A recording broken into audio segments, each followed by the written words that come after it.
YouTube is Rico, man, back with another video. Y'all see what we got going on, man. We got 5 events captured on CCTV with disturbing backstories. Now, y'all already know this always is live records. Like, I'm not watching these videos before I record and react to them and stuff like that.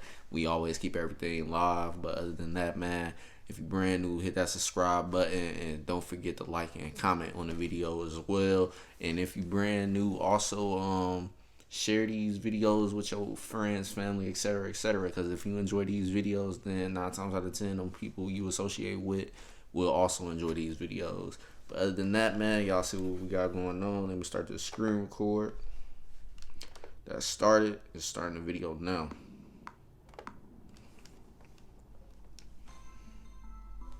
CCTV footage is often one of the best types of evidence alongside DNA when solving a crime. It's more reliable than witnesses, and it can be played over and over again, allowing investigators to thoroughly look for new clues. But even with today's technological advances, it doesn't always lead to a guilty verdict or the answers that we want. In this video, we'll be taking a look at 5 CCTV videos with disturbing backstories. Jesse Ross. Jesse Ross was a 19-year-old student at the University of Missouri, Kansas City, where he majored in communications and minored in politics, when he went missing in 2006. It all began on November 18, 2006, when Jesse traveled with a group of 13 other students to Chicago, Illinois, to participate in a 4-day mock United Nations convention as part of his studies. On the final night, November 21st, Jesse and his fellow students attended a dance hosted by the conference organizers at the Sheraton Towers Hotel, located in the 300 block of East North Water Street. Just before 12:30 a.m., however, there was an emergency meeting with the mock United Nations Security Council. Jesse attended the meeting, and afterwards, everyone returned to the dance. His friend and roommate, Ralph Parker, stated that while Jesse had been drinking at the event, he wasn't drunk when he left at around 2:30 a.m., after stating that he needed a break. At this time, Jesse can be seen on CCTV camera leaving the building. It was thought that the 19-year-old was heading back to his hotel, a walk which would have been well lit and heavily monitored and was only a 10-minute long journey. However, Jesse was never picked up on surveillance footage and never got back to the hotel. When his roommate Ralph returned to their shared hotel room at 6 a.m., it was still dark and empty. He believed Jesse was in bed because the clothing and other items heaped on its surface made it look as if someone was under the covers. The following day, however, Jesse's professor noticed his absence, and he reported it to the authorities. It was initially speculated that Jesse had fallen into the nearby Chicago River, which was in the opposite direction of where the students were staying. And that's the craziest part too. In Chicago, the river is real big and most likely deep as hell. So if you fall in there, if you possibly drunk or whatever, or you're not paying attention to where you're going and you can't swim, it's wraps, because that water deep and it stretches. So it's going to be a while before anybody could possibly find you, especially if they didn't report that you went missing until like past 6 a.m. So literally that's enough time for you to possibly not even get found in that water, because your body or whatever could eventually drift off, and it don't take that long for it to get very far, to be honest. So in that type of water, yeah, it's gonna take a minute for people to find you. But if it's been hours and you possibly did actually fall in there, then yeah, it's probably gonna be very hard for them to find you after that amount of time passes by and stuff like that. So you gotta be very careful when you're going out in cities, because a lot of the cities got big parts of body of water or whatever you want to call it, river, etc., etc.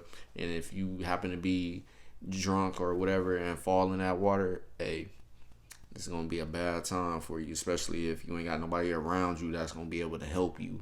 So Gotta pay attention to your surroundings. But they said it's possible that he fell in. They didn't say he actually fell in, so we gotta continue on to see if they ever figure out what happened. Which would explain why the 19-year-old was never seen on camera. Searches of nearby hotels and the local neighborhood turned up no trace of the absent student, and family and friends reported that Jesse had no personal problems at the time of his disappearance. In the years following his disappearance, Jesse's bank account has never been used, nor has his mobile phone. In 2017, his parents thought that remains located in Lake Michigan were that of their missing child, but this does not appear to have been the case. Jesse was a well-liked, enthusiastic and driven young man. His unpaid internship at Kansas City Radio had led to him being promoted to a paid position. On the air, he went by the name O.P. Cunningham, and he hosted a morning radio show called Shorty and the Boys. His successful job and good grades in school indicated to friends and family that he was happy with his life. He showed no signs that anything was wrong, and his vanishing has left his loved ones puzzled. For many it seems likely that a tragic accident befell the young man. But what exactly happened to Jesse that November night is still unknown, and his case remains unsolved. And that's sad, man. From 2006 to 2017, and even now, that case probably still isn't solved. That's just crazy. Like, it's crazy how you could see somebody one day and out of nowhere, they just vanish. Like what do you tell people? Like what do you tell the family and friends, etc. of this person? Like, y'all haven't found any new evidence, any new solid leads, no nothing. It's like very crazy, man. I just couldn't picture myself being in that situation where I gotta tell somebody's family and friends, etc. that yeah, such and such disappeared, but ain't got no solid leads. We ain't got nothing for them to give them some type of comfort or relief to know newer information that will help us figure out what happened and how it happened, etc., etc. But to have nothing, I know that stuff kills people on the inside. But yeah, man, if y'all see me looking at my phone, it's because I'm getting notifications and stuff. So that's why y'all see me looking forward and stuff like that. So other than that, though, man, y'all know what's going on. But yeah, man, it's crazy, man, that they still ain't find nothing new to lead to what happened to him. So I don't know, it's just crazy, man. But we see a lot of cases like that throughout the U.S. and stuff, and it's just crazy, man, how somebody could just literally be seen one day and just disappear, and nobody knows exactly what even happened. But other than that, man, we're gonna continue on. But I definitely think it's probably some foul play in this. I ain't gonna lie, don't nobody just disappear, man, without somebody seeing something. So something definitely did happen, though. The Saudi Prince. In October of 2010, 34-year-old Abdul Aziz Al Saud, the grandson of the billionaire king of Saudi Arabia, was convicted of the murder of his servant, a brutal crime that, according to prosecutors, was the end result of a stream of never-ending sadistic abuse. The prince killed his 30-year-old servant, Bandar Abdul Aziz, at their 5-star hotel suite in central London, after they'd returned from a night out on February 14, 2010. Reportedly, the prince frequently attacked his servant for his own personal gratification. While in the early hours of February 15th, Bandar was worn down, suffering from a swollen eye and cauliflower ear from previous assaults. According to prosecutors, he simply didn't have the energy to fight back, and so he let himself die at the hands of the prince. The prince ordered beverages from room service as he went about moving the body and cleaning up the spilled blood. When Bandar was discovered by a chauffeur, the prince claimed that he'd attempted to revive his friend who'd gained his brutal injuries a few weeks prior when he'd been robbed on the streets of London. However, it wasn't long before detectives recovered the hotel's CCTV, which clearly showed the prince attacking his servant, not once but on multiple occasions.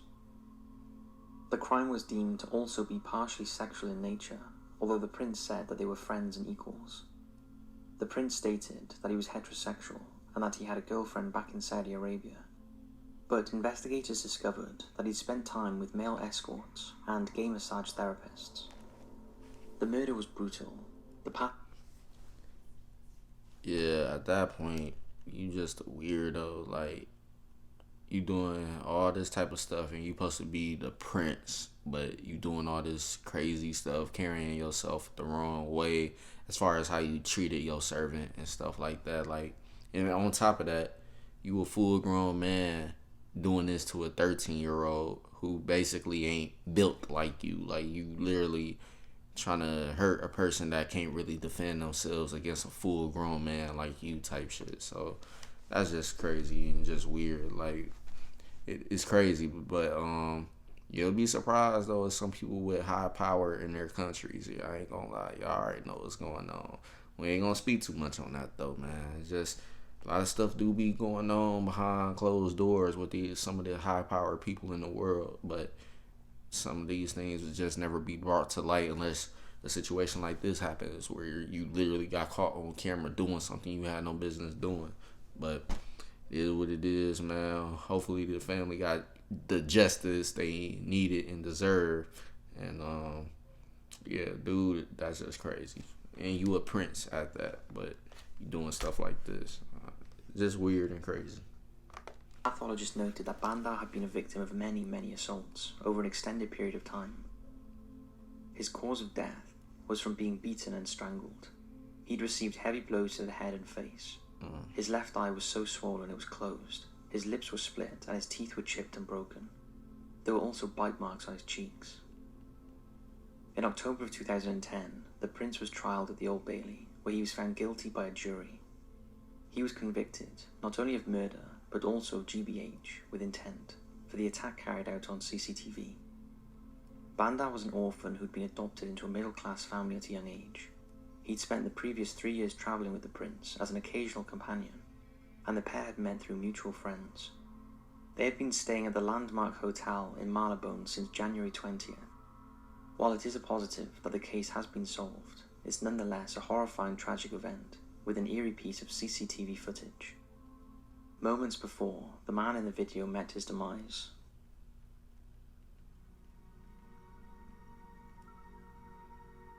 Jackie Sutton.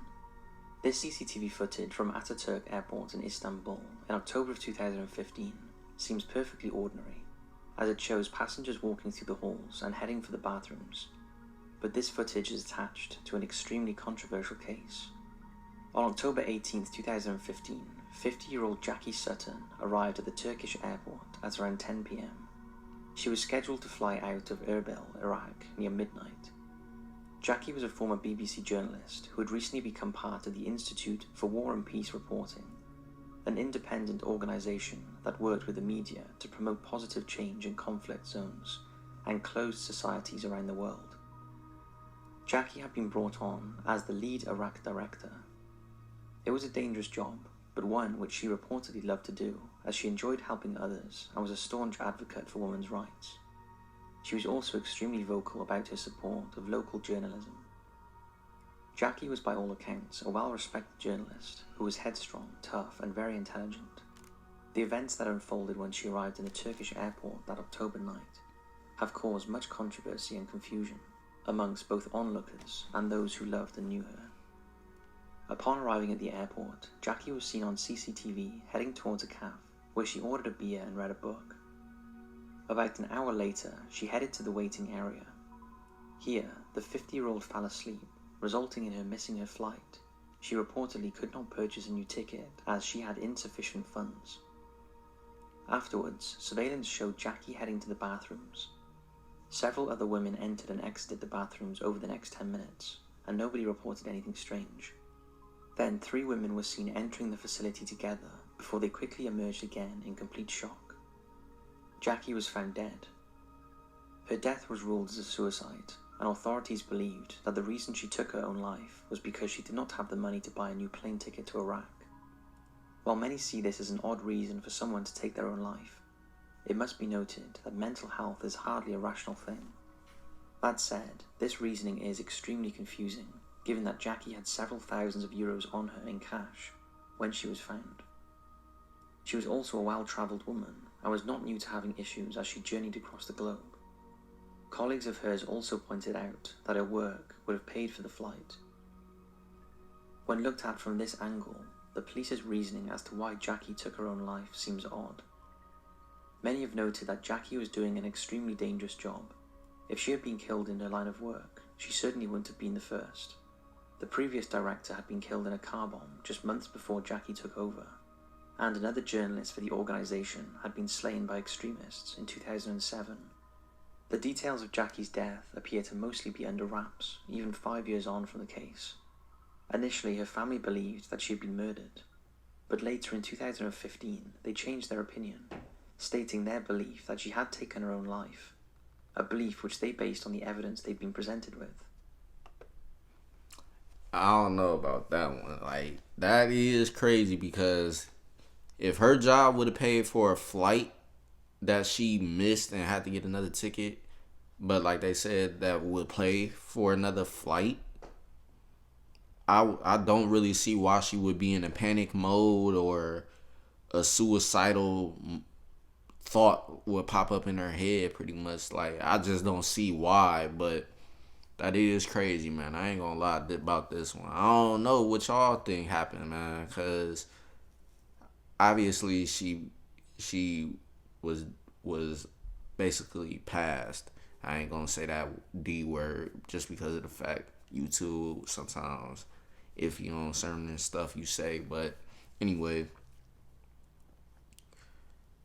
either somebody did something to her or maybe she did pass. Y'all just comment down below what y'all think, but that is weird given the fact that her job is to the point so good that they'll pay for a missed flight for her. Like, no matter how much the cost is, etc., etc., she pretty much had a way to still get to where she was going. So it wasn't like, oh, I'm stuck at this airport in this country and can't find a way to get back to where I belong and stuff. Now I'm just stuck here, gotta restart everything, figure out how I'm gonna be able to do what I need to do to get myself right out here. It's like crazy, but like they said though, her job was gonna pay for the flight and stuff, so I don't see a reason to why she would do something to herself.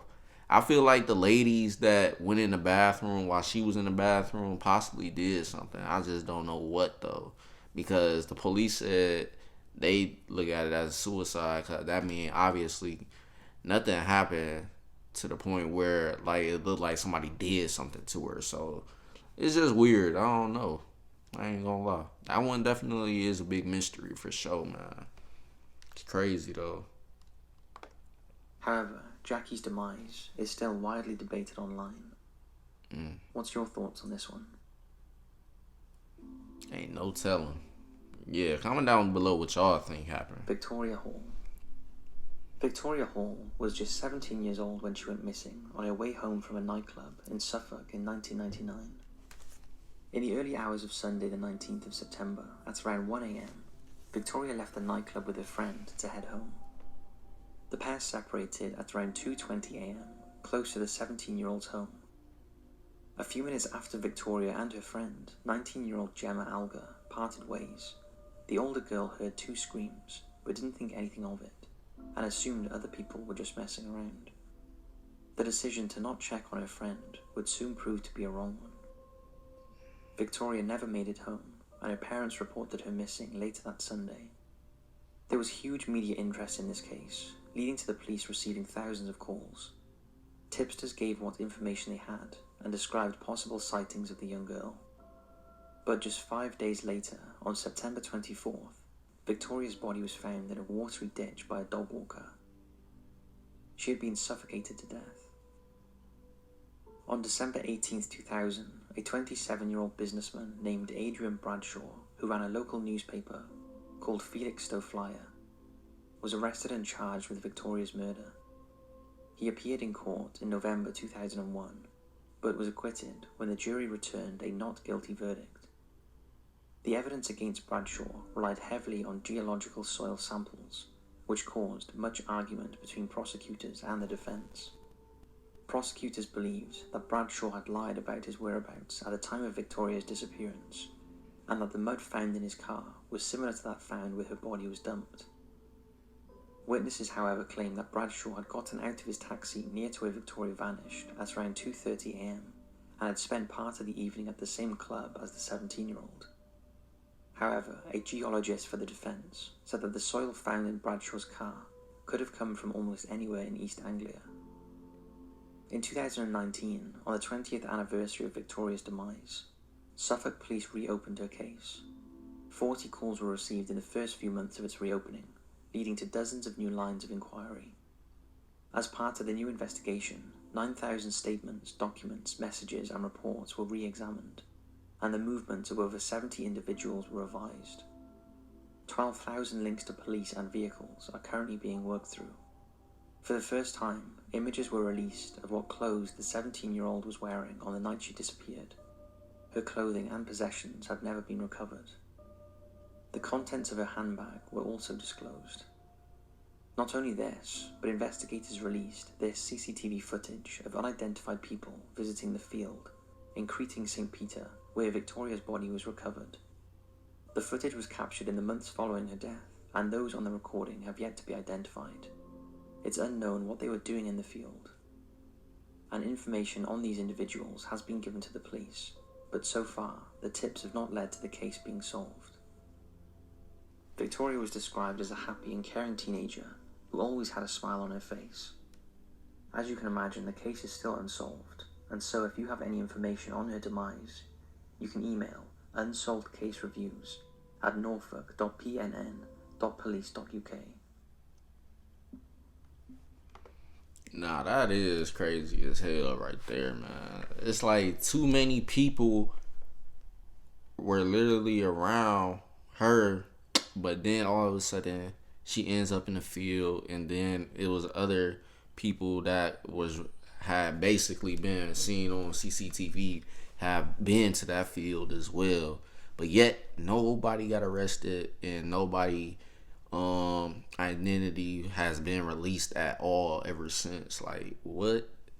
Y'all got enough evidence? I feel like they got enough evidence to really actually prosecute somebody right there, just because they got so many people caught on this CCTV footage coming from where she basically was last seen. So it's just all crazy. A lot of stuff point to those individuals around that time, that they happened to be around the field, basically around the time she was disappeared and stuff, and suffocated by whoever and left to rot or whatever you want to say, man. But that stuff is crazy.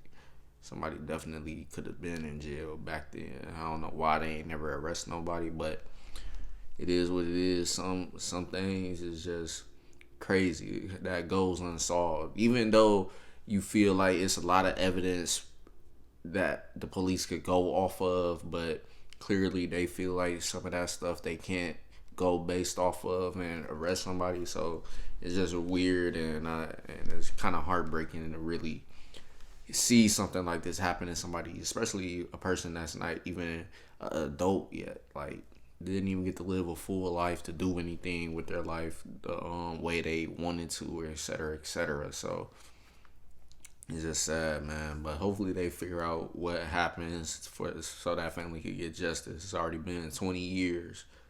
So pretty much this year is 21 years, because it's 2020. She disappeared in 1999. So it's about 21 years now that they still ain't got no closure on that. So, man, yeah, hopefully they figure that out, though, man. That's just crazy. Now let's get back to this last part of the video. Dale Kerstetter. Dale Kerstetter was a 50-year-old man who lived in Bradford, Pennsylvania his whole life. He was last seen on September 12th of 1988 at 11 p.m. during his weekend shift at work. Dale was a security guard and maintenance man at Corning Glass Works in Bradford, and he'd been employed there for almost 30 years. On the morning of September 13th, at around 7 a.m., another guard came to relieve Dale of his duties. However, the 50-year-old was nowhere to be seen. His lunch pail, newspaper and keys were located on a cafeteria table, and his truck was still in the parking lot. A search of Dale's truck showed his keys were still in the ignition, and that his .22 caliber handgun was missing, but its holster had been left behind.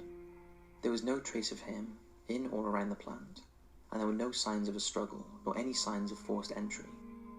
Police sniffer dogs traced the 50-year-old scent to the second floor of the plant, where a glass furnace was located. This area was not part of his normal security rounds. It should be noted that the furnace was not on, as none of the equipment was on or working at the time. Then police noticed that $250,000 worth of platinum pipe was missing.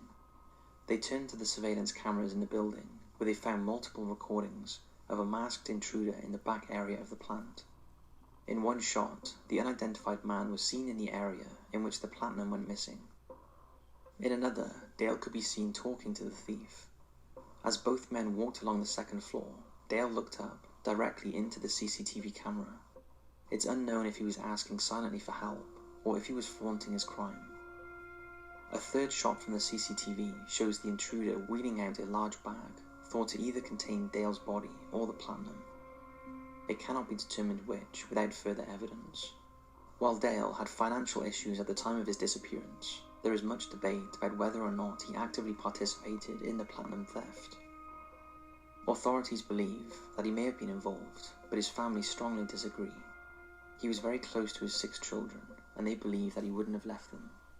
One of his daughters noted that security guards at the plant were meant to check in every hour, but that her father didn't during his shift. Dale's employer also believed he was involved, as he'd recently taken a hit to his wages after being cut from the trade program. However, he was known as a loyal employee. Online sleuths have postulated that perhaps the masked man was a former or current employee, as the thief knew how to retrieve the platinum and where to find it, along with the equipment needed.